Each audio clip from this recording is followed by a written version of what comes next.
शिक्षा मंत्री Madan Dilawar press conference कर रहे हैं, जरा सुनिए आप क्या कह रहे हैं। उनको संरक्षण देने के लिए खड़े हो जाते थे, अरबों रुपए वहां ठगते थे, सैकड़ों बच्चों के साथ बलात्कार होता था, हत्याएं हो जाती थी, अधिकांश की तो रिपोर्ट दर्ज ही नहीं होती थी क्योंकि कांग्रेस का राज था, इसलिए रिपोर्ट दर्ज नहीं होती थी। अभी भी कुछ लोगों से जाकर के पूछो पहले क्या होता था, तो कहते थे हमको हमारी बच्चियों की सुरक्षा के लिए मेन गेट पर सोना पड़ता है, हमको हमारी बच्चियों की सुरक्षा के लिए कानून की अवहेलना भी करनी पड़ती है, और कानून की अवहेलना करके भी हम करते हुए 14-15 साल की उम्र में ही बच्चों की शादी कर देते हैं।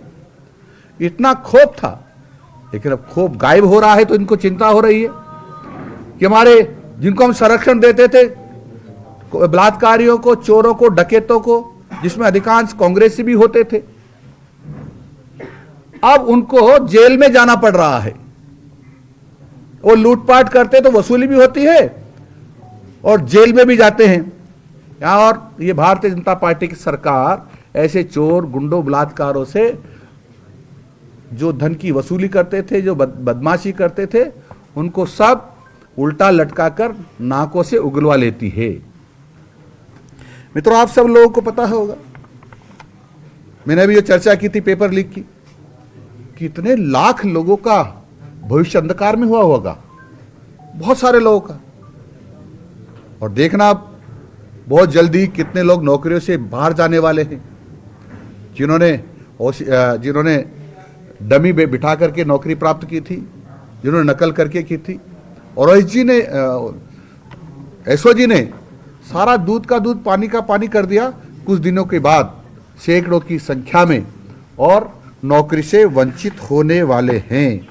जो कांग्रेस ने सबको, गुंडों को और बदमाशों को खुला छोड़ा था, और उसके कारण से जो राजस्थान की बदनामी हो रही थी, अब जब भारतीय जनता पार्टी की सरकार में अब जब प्रशंसा मिल रही है सरकार को, तो उनको चिंता हो रही है कि ये लोकप्रियता को हासिल कर रहे हैं भारतीय जनता पार्टी की सरकार, और वो सोच रहे हैं हम आगे 50 साल भी आ पाएंगे कि नहीं आ पाएंगे, इसलिए चिंता हो रही है।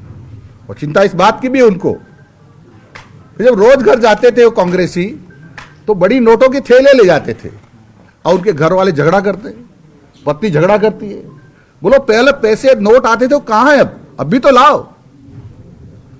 तो टेंशन में रहते हैं, इसलिए टेंशन मुक्त होने के लिए वो इस प्रकार के ओछे हथकंडे अपनाते रहते हैं। अब भारतीय जनता पार्टी की सरकार लगातार दुष्कर्म करने वालों को भी कटघरे में खड़ा कर रही है, कड़ी सजा दे रही है। आपने देखा होगा चित्तौड़ में 2-3 दिन पहले की घटना है, उस घटना एक स्कूल में प्रेम प्रसंग चल रहा था, आप सबने देखा और दिखाया लोगों को, उसकी ज्यादा वर्णन में नहीं करना चाहता। उनको हमने बर्खास्त कर दिया है, अब बर्खास्त कर दिया है हमने, उसको सस्पेंड करके तुरंत जो सुनवाई होनी थी, जो विधि की प्रक्रिया अपनानी थी, वो अपनाते हुए हमने उनको तुरंत बर्खास्त कर दिया है। जिसमें अरविंद नाथ व्यास है, जो लेवल 2 के हमारे टीचर थे, और ये सालेरा गांव है चित्तौड़ जिले का, उसे पढ़ाते थे। इसलिए कांता पंड्या को भी हमने बर्खास्त कर दिया है। मैं मित्रों ये एक निवेदन और ऐसा करना चाह रहा हूं कि आप सब लोगों ने सुना होगा कि किस प्रकार से भीलवाड़ा के कोटड़ी क्षेत्र में 16 साल की एक बहन को भट्टी में झोंक दिया। कांग्रेसियों के एक निंदा का स्वर नहीं निकला, क्या सांप सूंघ गया था इनको, क्यों नहीं बोले। अलवर में बलात्कार करके, सामूहिक बलात्कार करके सड़क के किनारे फेंक गए, उस पर कोई कार्रवाई नहीं हुई। कांग्रेस के नेताओं के परिजनों ने बलात्कार किया, उस पर कोई कार्रवाई नहीं। कैसी सरकार थी ये कांग्रेस उस समय। इसलिए अब इनको सपना आ रहा है, कितना आनंद था, हमारे लोग बलात्कार करने के बाद भी छूट जाते थे, हमारे लोगों को बहनों को भट्टियों में झोंक देते थे, तभी कुछ नहीं होता था। अब ऐसे लोगों को भारतीय जनता पार्टी की सरकार, माननीय भजन लाल जी की सरकार पकड़ पकड़ के जेलों में डाल रही है। उसके कारण से जो हमने आश्वासन दिया था, यानी कांग्रेस ने आश्वासन दिया था कि हम संरक्षण करेंगे तुम्हारा सबका, अब वो चोरों का, गुंडों का, बलात्कारियों का, लुटेरों का संरक्षण नहीं कर पा रहे हैं, इसलिए उनको चिंता हो रही है। आपको ये पता होगा अलवर में योगेश और हरीश यादव की मेवों ने पीट पीट कर हत्या कर दी थी। क्या हुआ? कुछ नहीं हुआ। मुकदमा भी दर्ज नहीं किया था, मुकदमा भी दर्ज नहीं किया था। ऐसी मेवात में हजारों घटनाएं हैं जिनका कांग्रेस के मंत्रियों ने, विधायकों ने मुकदमे ही दर्ज नहीं होने दिए। अब परंतु मैं आपको आश्वस्त करना चाहता हूं, ये भारतीय जनता पार्टी की सरकार है। गरीबों के, महिलाओं के, बच्चों के, और दूसरी बात को तो कुल मिलाकर राजस्थान के किसी भी लोगों के खिलाफ अन्याय नहीं होने देगी, वो सबको न्याय मिलेगा। और आपने देखा होगा, तो आंकड़े जुटाए होंगे तो क्योंकि आप मीडिया के लोग हैं, आपने देखा होगा जनवरी 2024 से अक्टूबर 2024 तक 7.78% अपराधों में कमी आई है और महिला अपराधों में 10.18% कमी आई है। और इस प्रकार से अनुसूचित जाति और जनजाति के अपराधों में 14.28% कमी आई है। और आपको ये भी ध्यान होगा कि हमने शैक्षणिक संस्थाओं के आसपास लगभग 7,500 स्थानों पर सीसीटीवी कैमरे लगा दिए हैं और उसके कारण से जो छोटी मोटी घटनाएं होती, अब उस कैमरों के डर के मारे से कोई भी नहीं कर पा रहा है। 9,708 अपराधी तथा 11,000 टॉप अपराधी, 11,000 टॉप 10 अपराधी और 3200 इनामी अपराधी और 15,400 स्थायी वारंटी एवं 110 उद्घोषित अपराधियों को गिरफ्तार किया जा चुका है। हम चुन चुन करके अपराधियों को ढूंढ रहे हैं।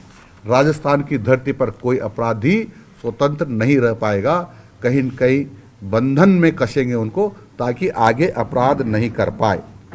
हम चाहते हैं कि हमारी बालिकाएं, बेटियां, बहनें, माताएं सब सुरक्षित रहे और राजस्थान में उनका सम्मान हमारे लिए सर्वोपरि है। किसी भी प्रकार का कष्ट उनको ना हो, इसलिए माननीय भजन लाल जी की सरकार कटिबद्ध है।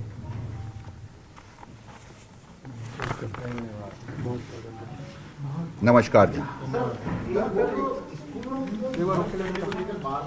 आपको आरोप लगाया कि 450 स्कूलें बंद कर दी आपकी सरकार ने। स्कूलें जिनके भवन भी बने रहे छात्रों की है, उसमें से अब सारी आज बात कर दूंगा तो कल मेरे से कौन पूछेगा? हाँ, उनका सही है, उनकी बात, उनका पूछने का अधिकार है क्योंकि विपक्ष में है और हम उचित समय पर उचित जवाब देंगे। उचित सच्चाई ये है, उचित समय पर बताएंगे आपको, आप चिंता न करें। कौन? गोविंद सिंह डोटासरा? वो पहले खुद तो बन ले, खुद तो बन ले, खुद बन ले। एक सवाल और था साहब, आपने रेप की और ये सब बात करी, गहलोत साहब ने ट्वीट किया है कि भरतपुर में उस बच्ची का सुनवाई हो जाती है तो वो आत्महत्या नहीं करती। गहलोत जी से पूछो कि भैया जब जोधपुर में सरेआम कुछ गुंडों ने हमला किया था आम जनता के ऊपर और विशेषकर मालियों के ऊपर भी किया गया था, तुम थे कहां? कहां सो रहे थे? सो कहां रहे थे?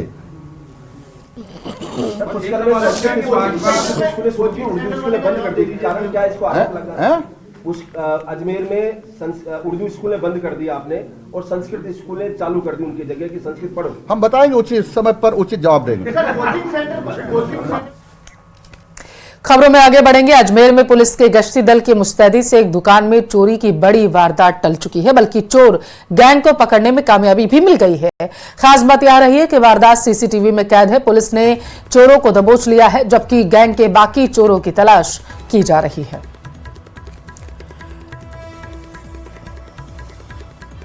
जयपुर से खबर है, 6 साल की मासूम बच्ची के अपहरण से अपडेट आया है। 10 घंटे में अपहरित बच्ची को पुलिस ने बरामद कर लिया। डीडवाना से जयपुर में रिश्तेदार के यहां पर मासूम आई हुई थी। 6 साल की तमन्ना को उठाकर महेंद्र सबलानिया ले गया था।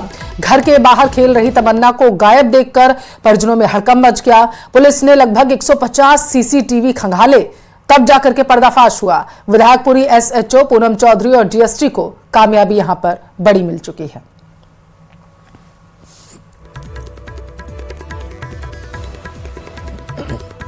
शारीरिक शिक्षा अध्यापक सीधी भर्ती 2022 में धौलपुर जिले के 12 शारीरिक शिक्षकों को जिला शिक्षा अधिकारी माध्यमिक सुखो देवी ने आदेश जारी कर बर्खास्त कर दिया।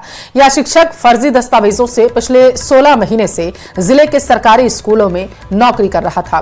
2 पीटीआई सैंपू ब्लॉक के राजकीय उच्च प्राथमिक विद्यालय नरसिंहगढ़ और नयापुरा मालूनी खुर्द में तैनात थे। मामले का खुलासा होने पर शिक्षा विभाग में हड़कंप मच गया। शारीरिक शिक्षकों की अंक तालिका और डिग्री, ऑनलाइन आवेदन और ऑफलाइन जांच में फर्जी और मिसमैच पाए गए। भर्ती के ऑनलाइन आवेदन आमंत्रित करते समय कई अभ्यर्थियों में प्रशिक्षक योग्यताओं, बीपीएड, डीपीएड के बारे में जो सूचनाएं दर्ज की गई थी। 2022 की भर्ती के शारीरिक शिक्षक थे, तो 12 कार्मिक थे हमारे जिले में।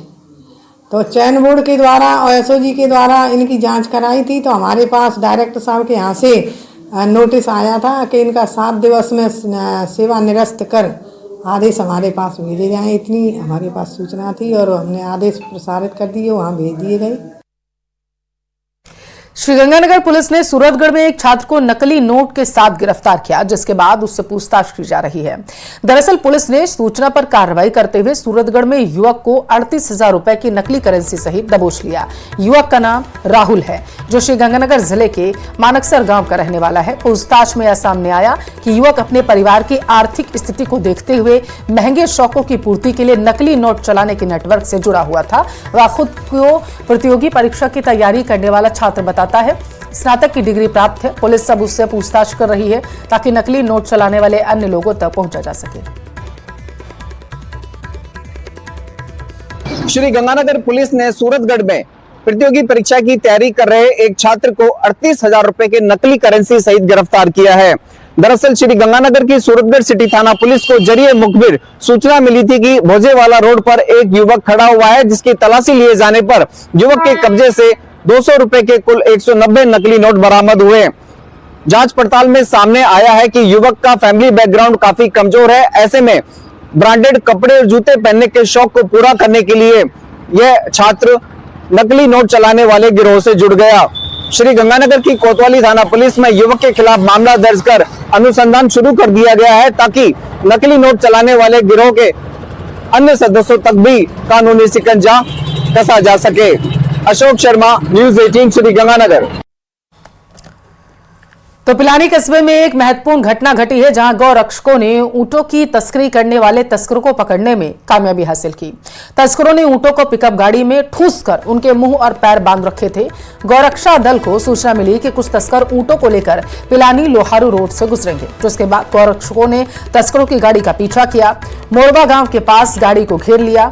तलाशी में 3 ऊंट पिकअप गाड़ी से मिले, जिनकी तस्करी उत्तर प्रदेश के बागपत के बूचड़ खाने में की जा रही थी। हालांकि पुलिस द्वारा पहले इस गांव में कोई प्रभावी कार्रवाई नहीं की गई थी। बाद में मामले में एक आरोपी बताया जा रहा है मोहम्मद को गिरफ्तार किया गया है।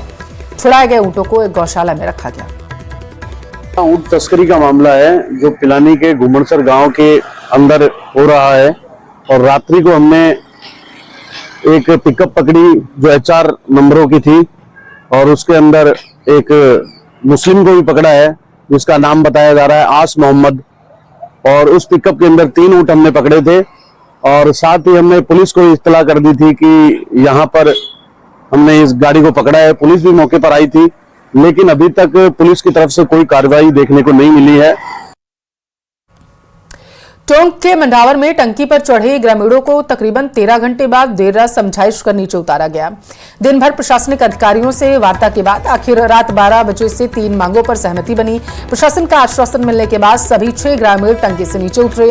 दरअसल गांव को राजस्व रिकॉर्ड में लेना, गांव करीब 3 किलोमीटर डामरीकरण सड़क बनाना, फर्जी मस्टर रोल के जरिए ग्राम पंचायत में भ्रष्टाचार करने वालों के खिलाफ जांच कर दोषियों पर कार्रवाई करने का आश्वासन मिला है। ये बता रहे थे भाई लोगों ने 30-40 लाख रुपए रोड के स्वीकृत हुए थे।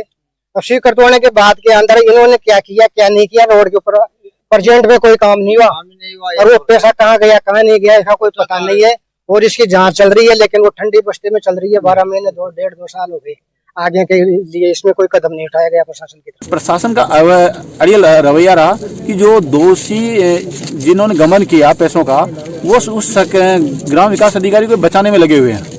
वो उसका ट्रांसफर भी पास में कर देते हैं, इसी पंचायत समिति को छोड़ के नहीं जा रहा है और जो घपलेबाजी कर रहा है उसको ये बचाने में लगे हुए हैं। और अभी इनकी जो मांग है, एक तो गांव को रोड से जोड़ें और गांव को राजस्व रिकॉर्ड में दर्ज करावे।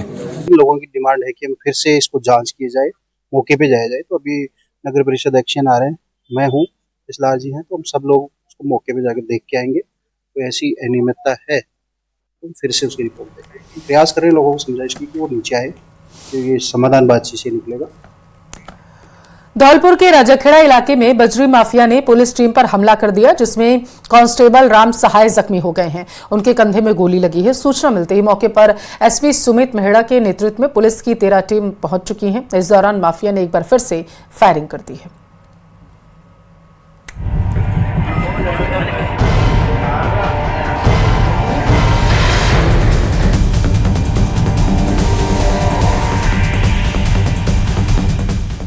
बजरी माफिया और पुलिस में मुठभेड़, माफिया की गोली से कांस्टेबल घायल। जवाबी कार्रवाई में 3 माफिया भी जख्मी। धौलपुर जिले के राजाखेड़ा इलाके में सोमवार देर रात अवैध बजरी परिवहन को रोकने गई पुलिस टीम पर माफिया ने हमला कर दिया। हमले में कांस्टेबल राम सहाय के कंधे पर गोली लगी, जिन्हें गंभीर हालत में आगरा रेफर किया गया। घटना की सूचना मिलते ही एसपी सुमित मेहड़ा के नेतृत्व में पुलिस की 13 टीमें मौके पर पहुंची। माफिया ने पुलिस पर फिर से फायरिंग की, जिसके जवाब में पुलिस ने भी फायरिंग की। इस मुठभेड़ में 3 बजरी माफिया विशाल, सचिन और अजय को गोली लगी, जिन्हें जिला अस्पताल में इलाज के लिए भर्ती करवाया गया। आज सुबह जिला धौलपुर के इमरजेंसी विभाग में 3 गनशॉट के केस आए हैं। हिस्ट्री में बताया गया है कि राजाखेड़ा क्षेत्र से आए हुए हैं। 3 लोगों को पैर में गोली लगी हुई है। ये बताया जा रहा है कि पुलिस मुठभेड़ में इनको गोली लगी है, पुलिस वालों के द्वारा इनको लाया गया है। तीनों के पैरों में गोली लगी हुई है। तीनों भी स्थिर हालत में हैं और अभी इलाज उनका जारी है।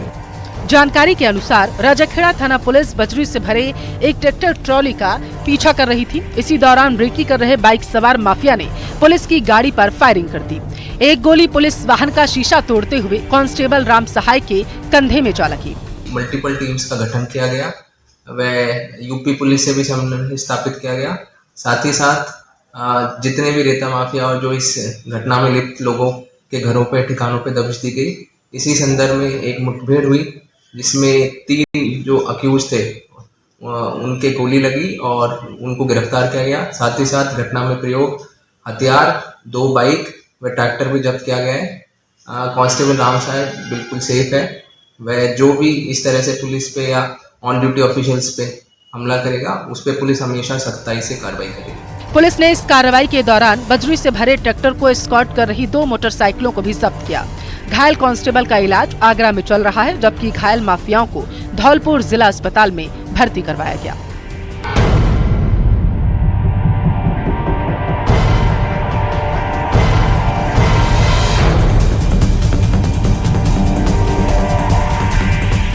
पुलिस ने अब अज्ञात बदमाशों की तलाश में कई टीमों का गठन किया और रात भर बदमाशों को पकड़ने के लिए तलाश की गई।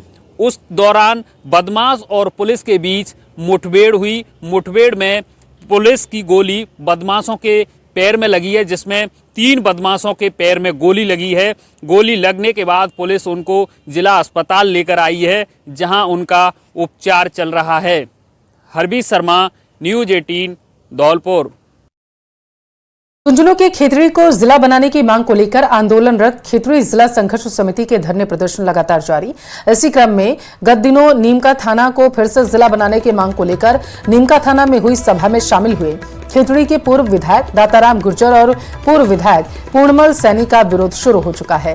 खेतड़ी जिला संघर्ष समिति ने एसडीएम कार्यालय के सामने दोनों पूर्व विधायकों का पुतला इसलिए फूका क्योंकि दोनों ने खेतड़ी को जिला बनाने की बात ना करके नीमका थाना जाकर नीमका थाना को ही फिर से जिला बनाने की मांग कर दी।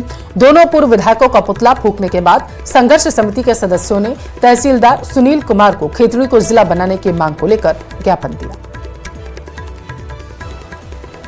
कहावत है कि खाए कसम का बताओ बीरा का, वो काम यहाँ के नेताओं ने किया। जीत के यहाँ से जाते हैं और गीत नीमका थाना के गाते हैं। इसके विरोध में आज काफी दिनों से आक्रोश था और कल दोबारा से जिला संघर्ष समिति खेतड़ी ने अपना निर्णय लिया है कि जब तक जिला नहीं बनेगा हमारा अनशन, हमारा धरना आंदोलन निरंतर जारी रहेगा। खेतड़ी का प्राचीन काल से ही ऐतिहासिक और पुरातात्विक महत्व रहा है और जिले के सभी मापदंड भी ये पूरे करती है, लेकिन यहाँ का स्थानीय नेतृत्व जो समय समय पर जिनके ऊपर जिम्मेदारियां थी इस बात को उठाने की, उन्होंने न केवल आवाज को उठाने में कोताही बरती बल्कि नीमका थाना का साथ दिया और उसका खेतड़ी की आम जनता में कड़ा विरोध था। उस विरोध का प्रदर्शन हुआ है। दोनों पूर्व विधायकों का पुतला दहन किया गया। भीलवाड़ा में सिंगल यूज प्लास्टिक के खिलाफ निगम द्वारा लगातार कार्रवाई को अंजाम दिया जा रहा है और इसके तहत भीलवाड़ा शहर के आदर्श नगर में 2 गोदाम पर कार्रवाई करते हुए निगम की टीम ने बड़ी मात्रा में सिंगल यूज प्लास्टिक पॉलीथीन पकड़ी है।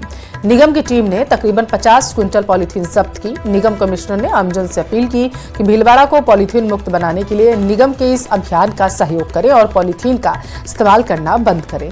निगम आयुक्त हेमाराम चौधरी ने कहा है कि नगर निगम द्वारा भीलवाड़ा को पॉलीथीन मुक्त बनाने का अभियान शुरू किया गया और इसके तहत भीलवाड़ा में लगातार कार्रवाई को अंजाम दिया जा रहा।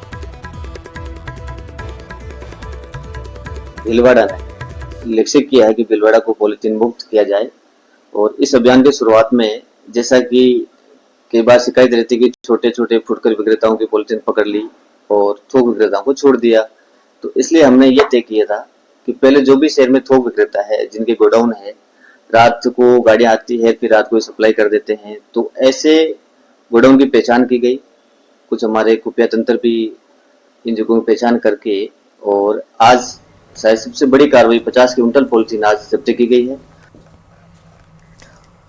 बीकानेर से खबर है, अनूपगढ़ शाखा की नहरों में आई जलीय वनस्पति आने से नहरें ओवरफ्लो होने लगी। अनूपगढ़ शाखा की नहरों में आई जलीय वनस्पति और बताया जा रहा पानी के साथ बहकर ये आ रही है। सिंचाई विभाग जेसीबी मशीनों से इनको साफ करवाने की कोशिश कर रहा है। खाजूवाला इलाके की कई नहरों से कैली निकालने का काम किया जा रहा है। नहरों पर 5 मशीनों से कैली निकाली जा रही है। तस्वीरें आपके टेलीविजन स्क्रीन पर आप देख सकते हैं कि पूरा जो तालाब है वो इनसे भर चुका है कैली से।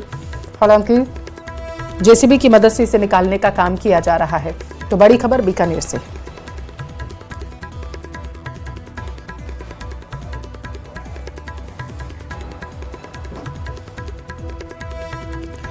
महाराष्ट्र की